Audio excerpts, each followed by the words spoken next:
बिस्मिल्लाहिर्रहमानिर्रहीम। अस्सलाम वालेकुम। पंजाब में संगीन किस्म का इन्होंने आइनी बहरान पैदा कर दिया है, क्योंकि गवर्नर पंजाब उमर सरफराज चीमा को इन्होंने डी सीट कर दिया है। और ये इंतहाई किस्म का इन्होंने गैर आइनी कदम उठा लिया, क्योंकि ये इख्तियारात जो सदर होता है एक मुमलिकत का, उसके पास होता है। लेकिन इन्होंने खुद अपने आप को सदर भी समझ लिया है, आइन भी समझ लिया है, चीफ जस्टिस भी समझ लिया है। यहाँ पे जो 12 बजे अदालत लगती थी, वो अब अदालत मेरे ख्याल से छुट्टियों पर है या काफ़ी गहरी नींद में है, जिनको ये नज़र नहीं आ रहा कि यहाँ पे हो क्या रहा है। अब ये अनारकी है और कुछ भी नहीं।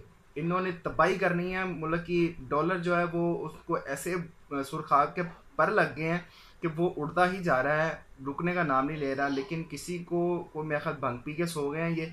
इनको नज़र नहीं आ रहा कि हमारे मुल्क पे होने क्या जा रहा है। डिफ़ॉल्ट होने जा रहे हैं। 22 बिलियन डॉलर जो इमरान खान साहब छोड़ के गए थे, उसको आधा करके रख दिया इन्होंने, और तबाही इस तरह की कर दी है चंद दिनों में। अभी इसको खड़े हुए भी जो है ना, वो टाइम ज़्यादा नहीं हुआ, लेकिन उन्होंने तबाही करके रख दिया है मुल्क की। ये अब उमर सरफराज चीमा अगर जब ज़ाहिर है आगे से डिफेंड करेंगे उनको, इन्होंने चोरों ने, क्योंकि चोर रात को वारदात डालता है, इन्होंने वारदात जो है वो रात को डाली है डी सीट करने का। और अब क्या किया उन्होंने, भारी नफरी जो है ना वो गवर्नर हाउस के बाहर खड़ी कर दिया। और इवन जहाँ पे गवर्नर का काम है, जो सिटिंग गवर्नर है, उसको निकाल बाहर किया इन्होंने। और खुद जो है ना उस पर काबज होकर बैठ गए हैं। कब्जा किया हुआ है गवर्नर हाउस पे और वज़ीर आला हाउस पे। जो असल वज़ीर आला है, जो आइनी है, उसको घर बिठाया हुआ है। जो गैर आइनी है वो अपना जो है ना वो काम सर अंजाम दे रहे हैं।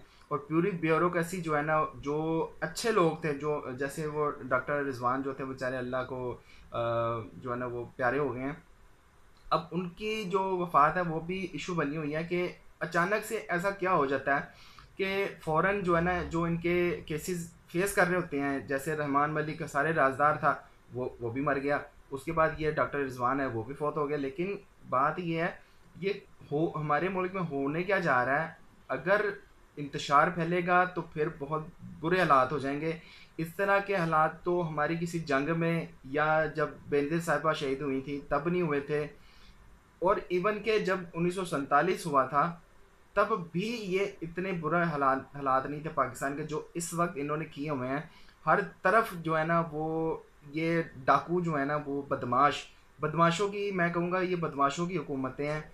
और यहाँ पे कुछ भी नहीं है, कोई आईनी, कोई कानून, कोई यहाँ पे किसी किस्म का कोई कानून नहीं है।